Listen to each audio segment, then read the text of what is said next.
today's video nga ay samahan nyo nga ni akong magpaganda ay kahit wala namang igaganda ba yan. At minsan lang ba naman iri makaisip magpaganda iring babaeng iri. At kahit naman ganoon ay mabait naman itong taong iri. Hoy, ba't napunta dun? Eto nga guys at nagpapariban tayo. Oh my god, ito na yung pinaka-exciting part na nakaka-excite. At tapusin nyo nga ni itong ating video at talaga namang makikita nyo kung gaano ba naman kaganda itong ating naging result sa ating buhok. At talaga namang napakagaling ng ating taga-reband. Ayan guys, kung gusto nyo nga gumanda ang inyong mga hair at talagang doon kayo sa subok na as in kilala, is dito na kayo kay Tita Casey Reforma. Ayan, i-PM nyo lang dyan guys sa comment section natin, andyan ang name niya. Ayan, sa mga gustong magpa-home service biyan ng Mulanay, Tukatan-awan, or kahit saan kung gusto nyo dumayo, is i-contact nyo lang yan si Tita Casey Reforma. At as in guys, napakagaan ng kamay at talagang wala akong masabi kundi talagang super super galing niyang mag-reband. As in, napakaganda talaga at talagang wala kayong masasabi dyan. Ayan guys, eto na ha, tapusin nyo yung ating video. Talaga namang as in mapapawaw kayo sa naging result ng ating hair do. Ayan, ako guys talaga as in hindi po talaga ako basta nagtitiwala kung kanino ko lang ipapahawak ang aking buhok. Oo guys, ganun talaga ako kaarte. Alam yan ng mga nakakilala sa akin na talaga naman yung aking buhok ay guluhin mo na yung pagmumukha ko ay wag lamang yung buhok ko, Charis. Ayan, totoo yun guys. At talagang bihira lang ako magpahawak ng buhok kung kanino at talaga namang hindi ko yan kung kani-kanino pinapaputulan. As in talaga sa talagang kilala na at talagang subok ko na talaga yan hawakan. Ayan. Yun yung pagpaputol ng buhok ko guys. Kay mama at kay Diyosawa ko lamang yan pinapaputulan. As in guys, hindi ako nagpapaputol sa parlor o hindi ako nagpapaayos ng buhok. At talaga naman kung makikita nyo yung result, tapusin nyo talaga as in. Mapapawaw ka talaga sa ganda ng result nitong ating hairdo na to.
Okay, magandang araw. Ayan, I'm back guys. Ayan, kita nyo naman kung gaano kapulido. As in guys, hindi ko na nga yan nasimulan ng video hanggang sa kaunahan yung nilagyan ng gamot. As in guys, ayan, dahil nga nawala na sa isip ko sa sobrang excited. Pero kita nyo naman guys, as in, grabe, parang nabawasan ng 1 kilo yung buhok ko. Napakagaan. As in guys, napakalambot ng ating hair do. Kita nyo yan guys. Kaya guys ha, As in, kung gusto nyo gumanda ang hair nyo at talagang sa magaan na kamay kayo magpapariban, i-PM nyo na si Tita Casey Reforma. As in, kita nyo naman guys kung gaano kaganda yung result.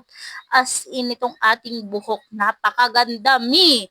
Huy, i-PM nyo na, dalian nyo na, as in, nag-home service siya, or kung gusto nyo naman is talaga namang kontakin nyo yan, dayuhin nyo na, ayan, ayan, i-PM nyo na siya. Tingnan nyo naman, as in, napakahaba ng hairdo natin. As in, ang hinayang pa siya talagang bawasan yung aking buhok dyan, guys. Isang dangkal yung nabawas dyan.